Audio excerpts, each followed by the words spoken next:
Setting SMART goals for your business.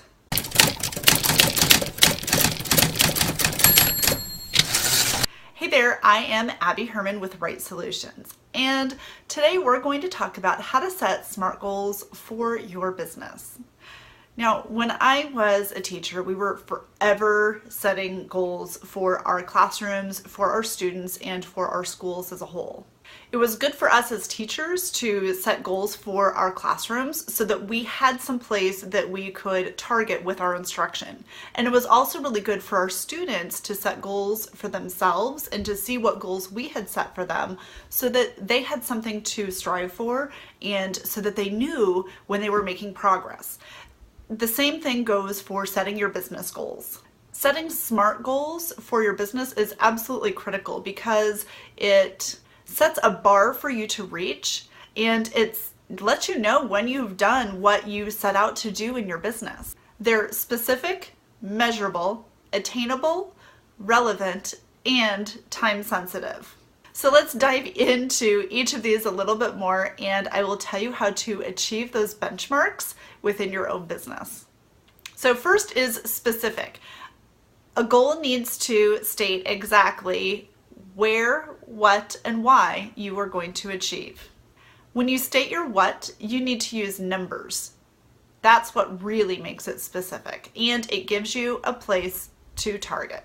That's what makes it measurable. So let's talk about measurable. If you can't measure your goal, how do you know that you've met it, right? So if you want to grow your email list this year, great. But by how much? And when do you know that you've achieved it? Do you want to grow your email list by 1 subscriber? Probably not. So find a specific, measurable target to reach.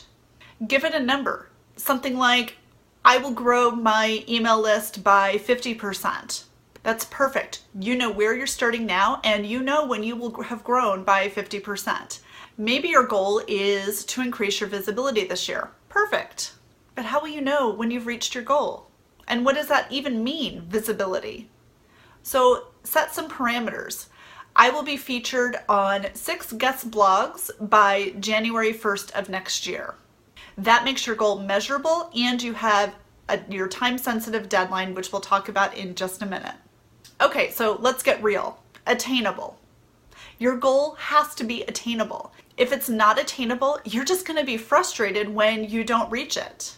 I'll use myself as an example. Well, I would love to see a 200% growth in my business. That's probably not a realistic goal for me because I don't aspire to have a large team working with me. And so to grow my service-based business by 200% without a team would be next to impossible unless I want to stop sleeping and stop eating and stop creating content for you. That doesn't mean that you should sell yourself short by setting wimpy goals, but it does mean you need to take a hard look at reality and know if your goal is achievable or not. All right, so now let's talk about whether or not your goal is relevant. Think about what is important to you and your business goals in the long term, not what somebody else is doing. If you know what those long-term goals that you have are, that's going to help you set more actionable, time-specific, now goals. For example, if one day you want to be location independent in your business, attending in-person networking events that are local to you is probably not the best action step to take, and it probably wouldn't be very relevant to you because honestly it doesn't matter if you have local clients if your goal is to be location independent.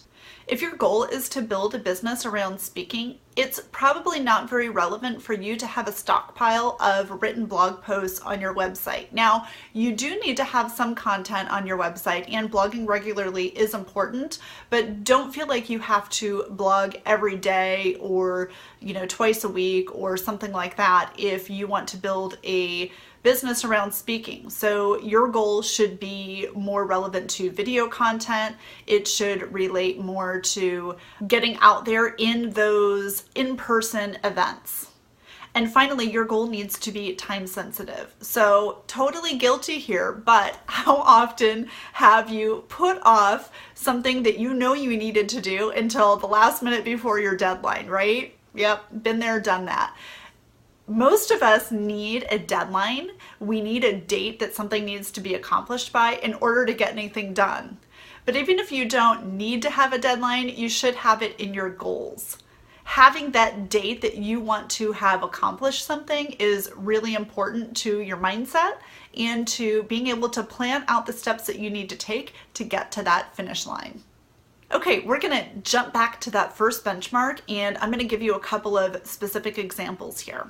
So, first benchmark, specific. Is your goal specific? If you know that your goal is time sensitive and measurable, you're already one step closer to being specific. So let's use the visibility goal as an example. Let's say that growing your email list is part of that visibility goal, and you need to grow your email list by the end of the year because you have a couple of big launches coming early next year. So you want to grow your list by December 31st. Boom, you've got a deadline. It's time specific. How much do you want to grow it by? So think to yourself, how many people do I need to have on my list in order to meet my goals for my launch? So consider that most launches have a conversion rate of about 1% when you are selling to your list. Yeah, for real. If you need 10 people to buy in order to meet your launch goal, then that means that you need to have at least 1,000 people on your list. So let's say you only have 200 people on your list right now and it's July 15th. So what are the chances of you growing your list by 800 in the last few months of the year? Probably not realistic, right? Unless you have a virtual summit that you're participating in or some other strategy that you're going to use to jump your list by 800. So let's take a step back again and let's set a goal of 500. So it's July 15th, you have 200 people on your list and you need to grow it by 300 in order to meet your year-end goal of having 500 people on your list by December 31st.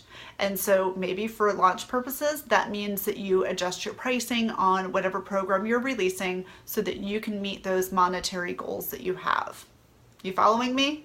All right, so what are you going to do to grow that list? Let's say that you're publishing an ebook about some big topic in your industry. So having an ebook that has really valuable information is a great way to grow your list.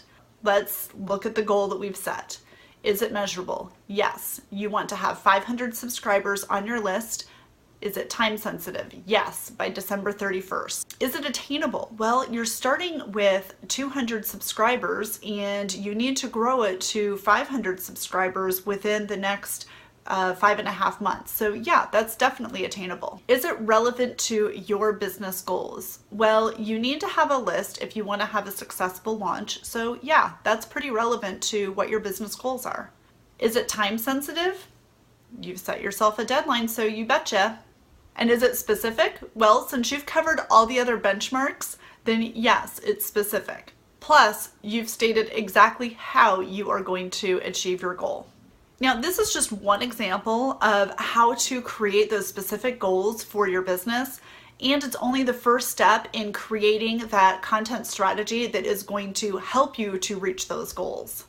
Because a huge part of growing your business and meeting your goals is having a content strategy that walks your audience through a journey from brand awareness to purchasing to retaining that client and all the steps in between. For more information about building your content goals to match your business goals, be sure to read my blog on how to choose your content goals. And if you liked the information that I provided here, be sure to subscribe to my channel so you get notified the next time I release a video for your consumption. Have a great day.